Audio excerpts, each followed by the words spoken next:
I swear, the best part of this whole mess wasn't the spark or the little mushroom cloud of fried plastic. It was that scream. That perfect shriek from over my fence at 2 in the morning that made me laugh so hard I almost dropped my mug of chamomile tea.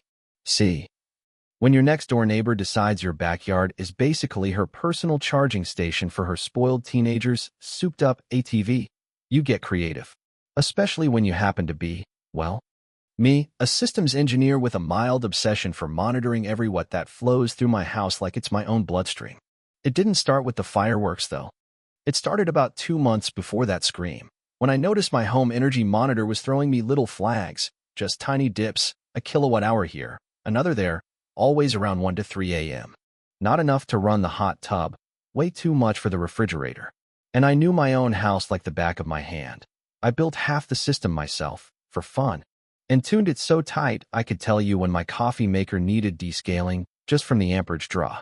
So this phantom drain? It itched at me. And when something itches at an engineer, we scratch. I live in a neat, quiet suburb where everyone pretends they love gardening more than gossiping, except for my neighbor Denise.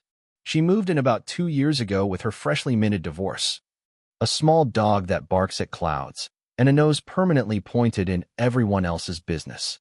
Denise is the type who throws HOA violation slips at your mailbox for having your trash invisible for an extra 5 minutes, but hosts drunken karaoke on Wednesday nights like the entire block wants to hear her version of Celine Dion at 2 a.m. Her latest toy was this ATV for her teenage son, shiny, loud, a beacon of squealing tires and bad decisions. But what irked me wasn't the noise.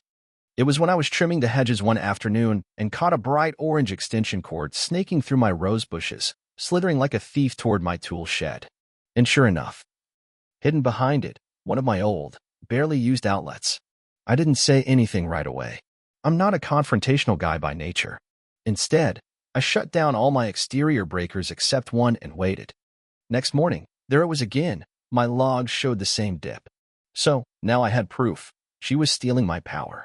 Next day, I knocked on her door, trying to be neighborly, calm, civil, engineer style.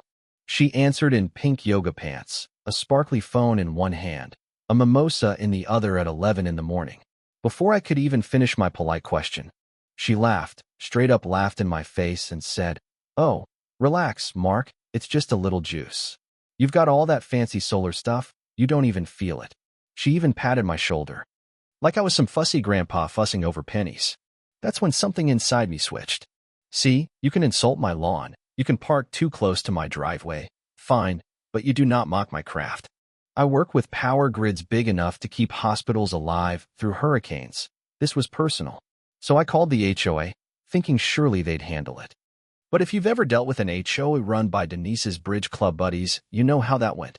A week later, I get a letter scolding me for creating neighborly tension and potentially hazardous backyard modifications, basically accusing me of setting booby traps. Right. Okay, Denise. Game on.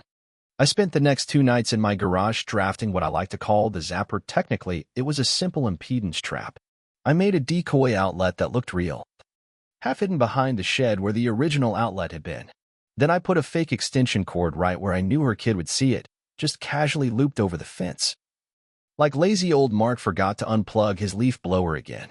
3 nights later, my phone buzzed at 1:42 a.m. I rolled over, checked the alert, power draw detected, spike engaged. Then I waited. And right on cue, I heard it. A crisp pop, a flash, and then that glorious shriek. I chuckled, rolled over, and went right back to sleep like a baby.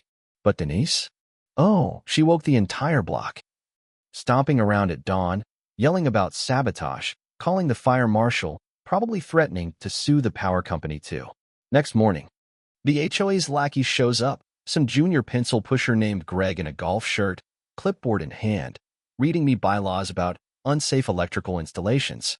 I offered him coffee, told him I'd be happy to demonstrate how my perfectly to-code decoy works.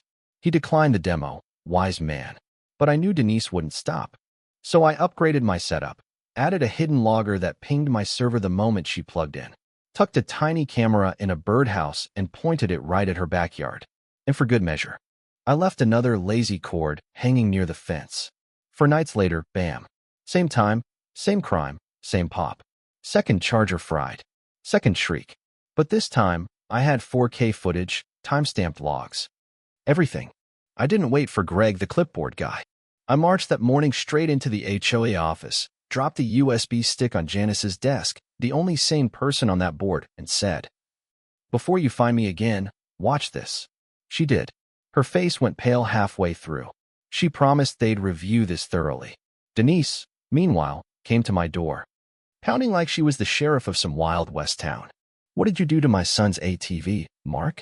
I just handed her a second USB stick and said, "Consider this an education. Next time, pay for your own power." Then I closed the door gently in her stunned face. But Denise? Entitlement runs deep. She filed a police report claiming I rigged an electric trap to kill her child.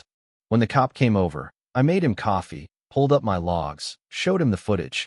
Her kid, extension cord, plug, pop. The cop actually chuckled. "Well, Mark, looks like you run a tighter grid than half the city. You're good here." A few days later, Tom from 3 doors down knocked on my door. "Hey man, did you ever notice your outdoor outlets missing juice?" Turns out, he'd lost freezer stock twice because his breaker tripped mysteriously. Nancy down the street had her garden lights flicker every night around 2 a.m. The Patel family? Whole catering freezer spoiled once. Denise hadn't just been plugging into my house. She'd been using half the block like her personal extension cord farm. So we formed a neighborhood group chat, shocked by Denise.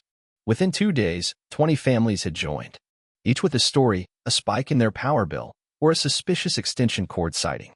So, when the next HOA meeting rolled around, normally a snooze about what color you can paint your shutters, we all showed up.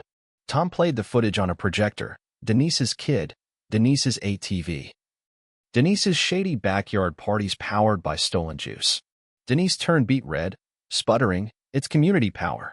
My dues cover, but Greg the clipboard guy was done covering for her. They suspended her HOA privileges on the spot, fines started rolling in, and the city utility board launched an audit. Her backyard ATV dream died. The karaoke machine got sold off. Her Friday night ragas ended in silence. Poetic. Weeks later, I sat on my porch, tea in hand, watching my energy logs clean, stable, mine. Denise shuffled by one day, sunglasses on. Avoiding eye contact, she paused at my gate, half-heartedly said, "I guess I owe you an apology." I nodded once, didn't say a word. Some lessons, you don't lecture.